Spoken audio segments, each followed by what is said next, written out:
Thanks, Jennifer.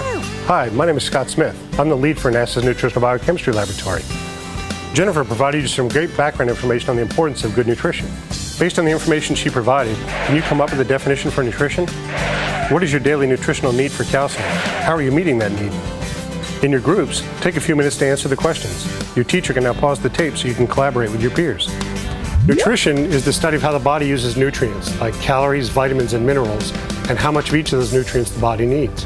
While good nutrition is important for everybody, NASA scientists at the Nutritional Biochemistry Laboratory look at how astronauts' nutrient needs are affected by spaceflight. One area that is very important is the role of nutrition in keeping bones healthy. Not eating foods that include nutrients such as calcium and vitamin D can result in weak bones.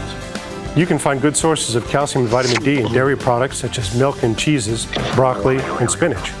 Calcium is probably the most important nutrient when it comes to building strong bones. More than 99% of the calcium in your body is stored in bones, and when you don't get enough calcium in your diet, it comes out of bones to help the other tissues. If you do that long enough, what happens is the bones become weak and brittle and can lead to diseases such as osteoporosis. Osteoporosis is a disease where the bones become fragile and break. The best way to counteract or prevent getting osteoporosis is to eat well and exercise when you are young. So why are we concerned about bone loss during spaceflight? Astronauts actually lose bone mass during spaceflight. This is especially significant for long missions, such as the astronauts that serve on the International Space Station or on future missions to other planets. When astronauts return from long missions, they have an increased risk of fractures and other health problems because they lose bone mass and calcium. Do you have any idea why this occurs?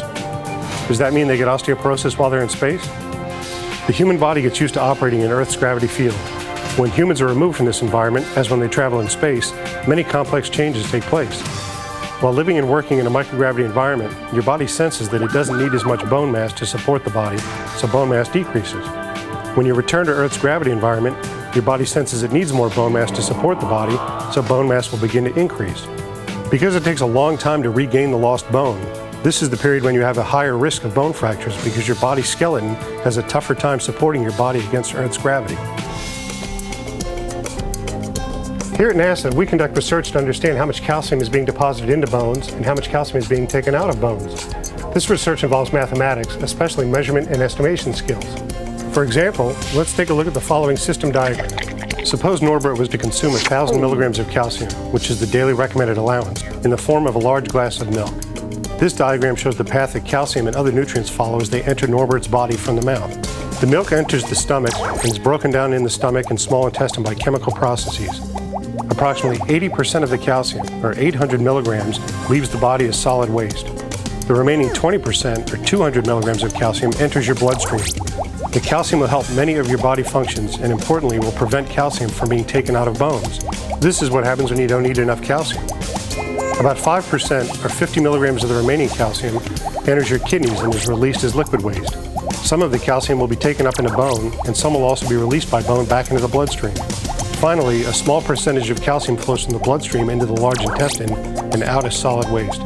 To estimate how much calcium bones are absorbing and how much calcium is being taken out of bones, we can give Norbert a tiny amount of a special form of calcium.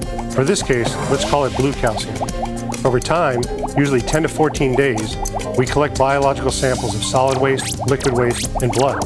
We can determine how much calcium, regular or blue, is in each sample. By mathematically analyzing the data, we can actually estimate the amount of calcium absorbed by the intestines, how much calcium is filtered by the kidneys, how much calcium is being deposited into bone, and how much calcium is being taken out of bone. By studying the flow of calcium before, during, and after spaceflight, we can tell how the body is changing during flight and what is happening to the calcium. From our estimates, we can conclude that the amount of calcium that is deposited in the bone and the amount of calcium released by the bone back into the blood is about the same. This changes when astronauts are in space. The amount of calcium absorbed by the bone is less than the amount of calcium released by the bone.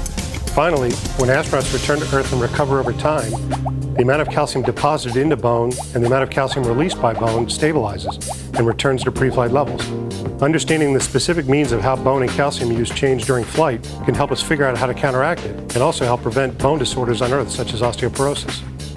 Are you beginning to understand the importance of nutrition and how nutrition can be important for your health? Have you changed any of the answers to the questions I asked earlier?